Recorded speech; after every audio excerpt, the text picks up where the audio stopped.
Maka mau tidak mau saya harus baca. Jadi tadi saya mengajar 2 mata kuliah, kemudian ada berdiskusi dengan asisten saya, sehingga saya tidak sempat tutup, tapi saya membaca dari sini. Pertama saya adalah bedah bukunya, karena judulnya bedah buku.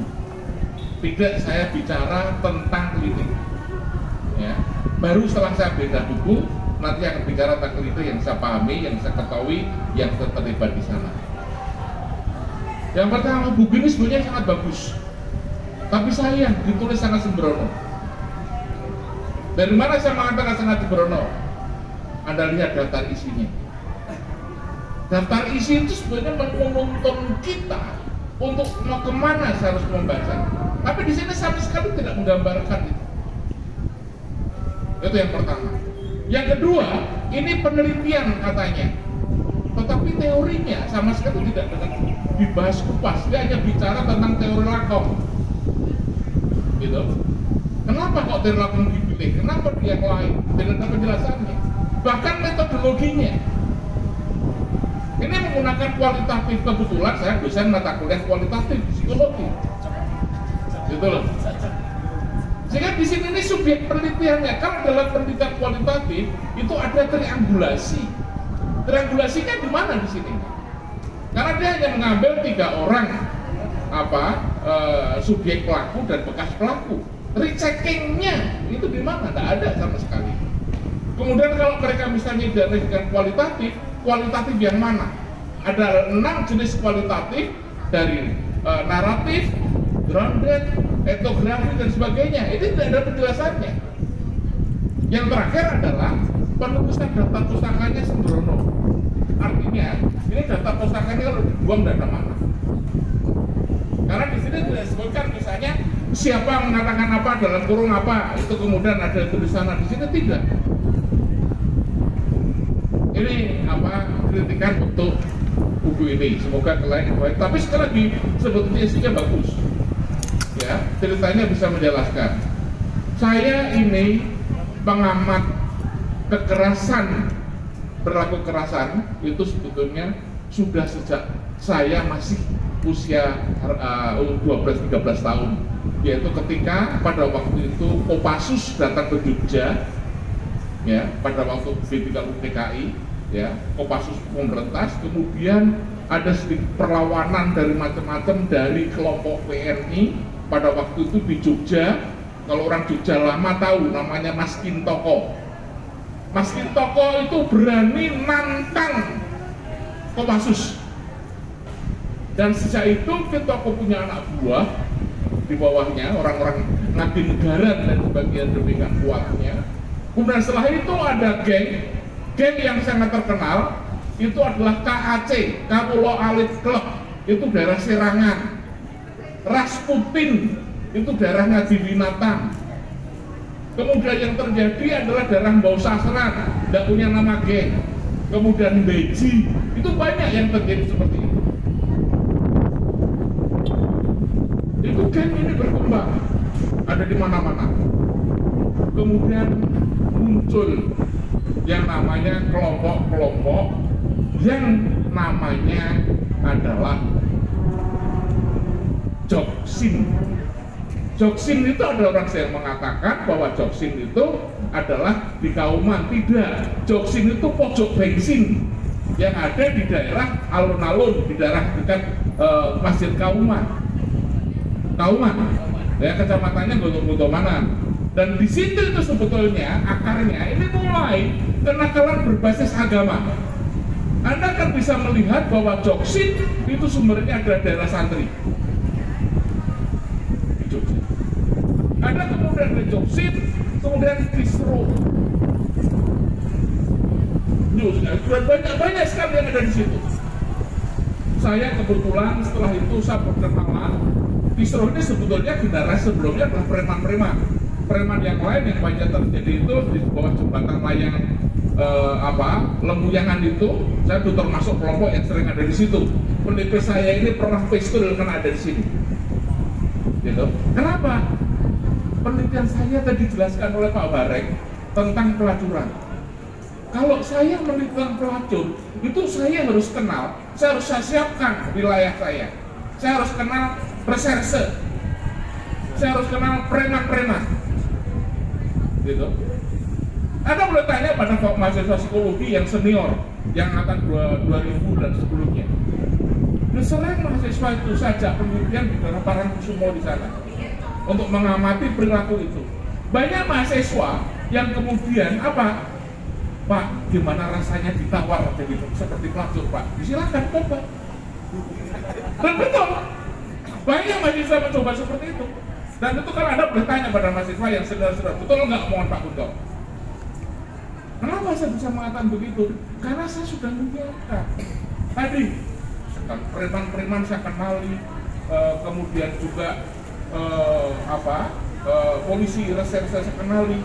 Bahkan yang terjadi ketika belum ada LSM tahun 1986, saya itu sudah menjadi konsultan psikologi di kompleks pelacuran yang ada di Giwangan. Tahun 85 Petrus terjadi. Dan saya pada waktu itu punya sesuatu yang sangat luar biasa. Saya pernah diberi kayu dari orang Kalimantan, yang kalau kayu itu kalau saya sisipkan di antara gigi saya tidak akan mabuk minum-minum beralkohol. Saya itu di kalangan preman dipanggil Simba. Kenapa? Karena saya minum berbanyak itu saya tidak mabuk. Karena saya dianggap sebagai itu kata Simba, gelar saya Simba. Gitu loh. Itu sekarang walau saya juga bisa seperti itu, gitu loh ya. Ya, Banyu Galak itu kemudian seperti itu. Ini, nah orang-orang yang tokoh yang ada pada itu muncul Joksin itu mulai anak kecil yang mulai bergerak, anak-anak kecil awalnya. Pada waktu itu saya sudah mulai bertanya pada teman-teman, Mas, saya kita kok, maaf ya yang belum bisa bahasa Jawa, Mas, kok saya nakal-nakal cilik-cilik gitu, wah sebar repot. Kalau saya berani mereka anak-anak, tapi kalau tidak mereka kurang ajar. Itu banyak. Mas Harun sekarang masih ada, umurnya sudah 70 tahun, lebih 70 tahun sekarang. Dulu saya kenal di mana? Di LP, banyak saya kenal di LP. Kenapa? Ketika Petrus, ada yang mereka secara beruntung, kalau mereka di luar mati dulu. Tapi karena dia di dalam, dia aman. Ya. Beberapa dari mereka itu justru yang terjadi apa? Takut darah, aneh sekali. Karena itu apa? Yang tadi Mas dikatakan, Banyu Galak tadi, stimulan, mereka minum minuman keras sehingga mereka berani untuk musuh. Itu yang terjadi. Baru dalam perkembangan yang berikutnya adalah setelah Joksin, Isro dan sebagainya, geng-geng di daerah-daerah di daerah tertentu, muncul geng sekolah, Rangers, Ustadz dan sebagainya. Setahu saya hanya satu SMA yang tidak ada gengnya. Maaf kalau boleh umum, tempat saya sekolah SMA 1 juga. Gitu. Yang lainnya semuanya ada. Gitu. Ini yang terjadi pada saat itu. Nah, sekarang kenapa mereka seperti itu? Nanti Mbak Dani akan bicara. Kemarin saya ketemu Bu Sinung, AKBP Sinung dari Polda. Prof, ketika tahun 2012, Prof diundang untuk bicara tentang kritik di divisi. Pada waktu itu Kapoldanya itu Pak Doviri. Sekarang sudah tahun 2022, tapi kok kritik masih ada. Ini untuk teman-teman semuanya, dan saya berharap saudara teman-teman semuanya para mahasiswa peka. Sekarang ini banyak pendidikan kita itu terjebak oleh Anda diminta untuk membaca buku, tetapi Anda tidak banyak dilatih untuk struktur ke lapangan. Gitu. Kalau buku itu referensinya dari mana? Dari sana, bukan di sini. Yang namanya street children di sana dengan di sini itu berbeda. Gitu. Makanya lebih baik kalau saya belajar itu turun ke lapangan, mengamati persoalan di lapangan. Kalau di buku Anda tidak boleh bertanya, tidak bisa bertanya. Kenapa? Karena yang ada hanya itu yang tertulis. Tapi kalau Anda di masyarakat terjadi curiosity, Anda bisa bertanya. Contoh, tadi disinggung masalah sambel. Saya itu banyak melakukan diskusi. Saya banyak dengan alumni Fakultas Hukum Sospol, Pak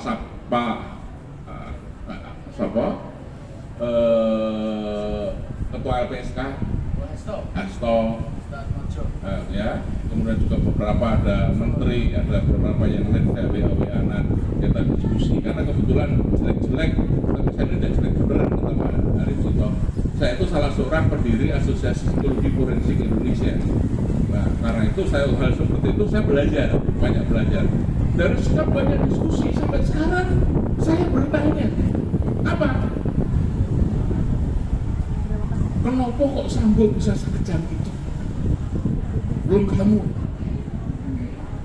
Itu saya, kenapa? Itu kalau buku lebih ngeri, buku tidak bisa bertanya apa-apa. Karena faktanya hanya itu. Gitu. Ini juga saya bisa melihat, tapi tidak bisa ketemu. Karena itu sekali lagi, mari kita latih.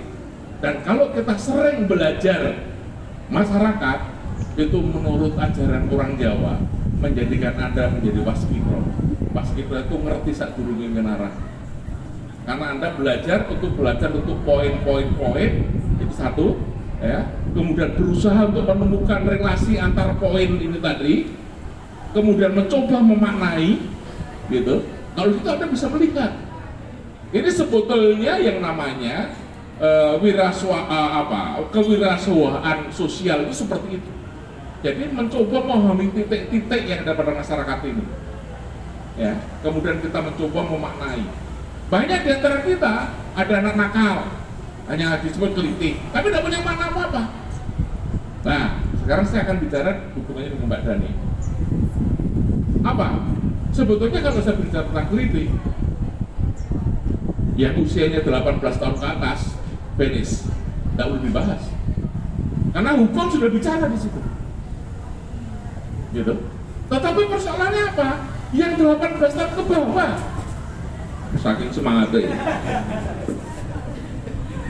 Yang 18 tahun ke bawah, mereka tuh dikembalikan pada keluarga. Padahal persoalannya justru di keluarga. Begitu loh. Lalu sekarang bisa lihat, mari kita lihat. Seharusnya kalau bisa seperti itu, yang tanggung jawab siapa? RT RW.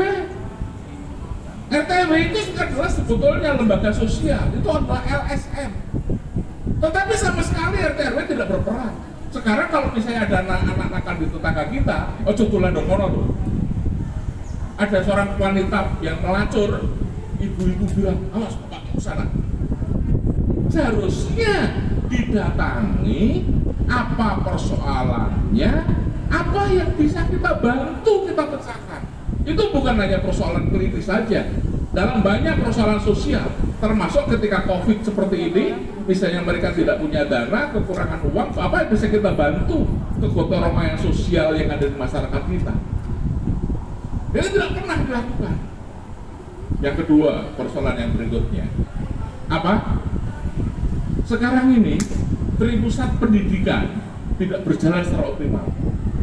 Sekarang itu fungsi sekolah perlu optimal ada di sana. Apa-apa sekolah, apa-apa sekolah. Saya kebetulan saat ini menjadi wakil majelis pembimbing daerah Gerakan Pramuka di DI. Saya usul blok pramuka yang berbasis teritorial dihidupkan. Sekarang ini tidak ada tempat, tidak ada lahan untuk bergerak, berkreasinya anak muda di lingkungan sosial. Tidak ada tempat itu. Bahkan yang terjadi adalah ketika saya dulu masih muda, sekarang juga masih muda ya. Ketika saya dulu masih muda, tetangga-tetangga saya yang tanah kosong itu banyak digunakan untuk lapangan voli, lapangan bulu tangkis. Itu adalah bagian saya untuk melepaskan agresivitas saya sebagai anak muda. Sekarang nggak ada itu. Kalau saya olahraga bayar, gym, futsal, semuanya bayar. Tetapi yang terjadi adalah masyarakat yang seperti itu dapat apa mereka itu? Yang ketiga, ketidakberfungsian keluarga. Kenapa keluarga tidak fungsi? Tidak ada sekolah jadi orang tua. Mereka menjadi orang tua hanyalah turun-temurun dari orang tuanya. Tetapi sekarang kemudian ada serbuan yang namanya HP. Saya punya mahasiswa di sini, saya uji mahasiswa S1 yang mereka melakukan penelitiannya tentang COVID-19 ini. Apa yang terjadi? Malah justru orang tua saat ini menyalahkan gurunya. Kenapa kok COVID-19 kemudian tanggung jawab mengajar yang seharusnya tanggung jawab orang tua, guru, kok sekarang harus orang tuanya yang mengajar? Ini goblok pen gitu loh. Kan sebetulnya tanggung jawab orang tua itu termasuk anak. Gitu. Kemudian pendidikan itu ditetapkan mereka, tapi tetap tanggung jawab orang tua. Apa yang terjadi adalah bukan seperti itu. Orang tua merasa bahwa pendidikan itulah tanggung jawab guru karena saya sudah membayar. Ini adalah persoalan-persoalan kelitih yang saat ini. Jadi kelitih saat ini itu penekanannya itu hanya sektoral, tidak kepada akar permasalahan. Kalau Anda belajar dengan saya di mata kuliah saya di psikologi pemberdayaan masyarakat, kata kunci pemberdayaan itu adalah true problem. Pak Kuntoro bisa paham seperti itu apa? Sejak Pak Kuntoro dulu menuliskan pelacuran itu selalu dimaknai faktor utamanya adalah kemiskinan. Akibatnya apa yang terjadi? Pelacur itu dilatih jahit, dilatih masak. Ya bukan masalahnya, bukan itu, tidak pernah ketemu. Tetapi mari kita kritis. Contoh, Anda buka di koran, angka perceraian di Bantul sangat tinggi. Tingginya perceraian, kalau di koran ditulis faktor kemiskinan. Ya kita tanya pada mereka yang cerai itu, kenapa kok cerai? Miskin Pak. Loh kenapa miskin? Kami tidak punya uang. Kenapa? Suami saya tidak bekerja. Loh kok suaminya tidak bekerja? Ya mereka nganggur. Loh kenapa kok nganggur? Kenapa tidak wirausaha? Suami saya tuh malas bekerja. Lah, persoalannya malas bekerja. Kalau malas bekerja ya intervensinya malas bekerja, bukan ekonomi. Dan ini baru kita ketahui kalau kita mau sering turun ke lapangan. Tadi yang saya katakan di sini nih, mahasiswa harus kritis melihat persoalan-persoalan di sini. Sehingga sekarang ketika tadi tidak berfungsinya 3 pusat pendidikan di Indonesia ini, hanya cenderung pada sekolah, apa yang bisa kita lakukan sekarang? Bagaimana masyarakat sekarang bisa mendidik? Bahkan sekarang yang namanya berpolitik pun tidak boleh. Kenapa? Karena floating mess. Gitu? Artinya tidak mungkin untuk bisa berpolitik. Ini adalah menurut saya hal-hal yang mendapatkan perhatian. Dan memang sekali lagi bahwa pendidikan itu tidak tiba-tiba. Pendidikan karakter itu tidak tiba-tiba. Ya, tetapi sekali lagi tadi saya setuju dengan dikatakan oleh Pak Mas Arief Cito tadi, budaya umum, budaya sombong ini semoga tidak meniru kepada kita. Apa? Ketika saya belajar agama, ulama itu seharusnya mereka semakin menjauhi keduniawian. Tapi yang sekarang terjadi apa? Orang justru berbondong-bondong menunjukkan tadi, nak umroh saja di foto, gitu. Jadi jauh yang seperti itu.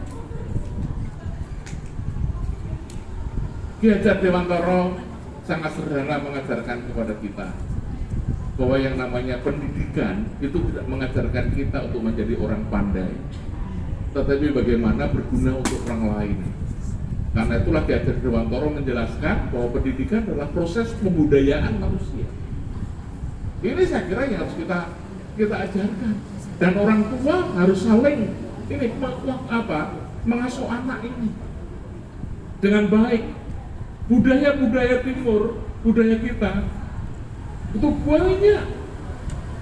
Seperti misalnya sekarang ajaran-ajaran tentang Sunan Kalijogo untuk menghadapi big data, gitu. Untuk menghadapi revolusi 4.0. Sunan Kalijogo itu mengajarnya apa? Revolusi 4.0 itu tentang kecepatan informasi. Sunan Kalijogo mengajarkan apa? Ojo gumunan, ojo kagetan.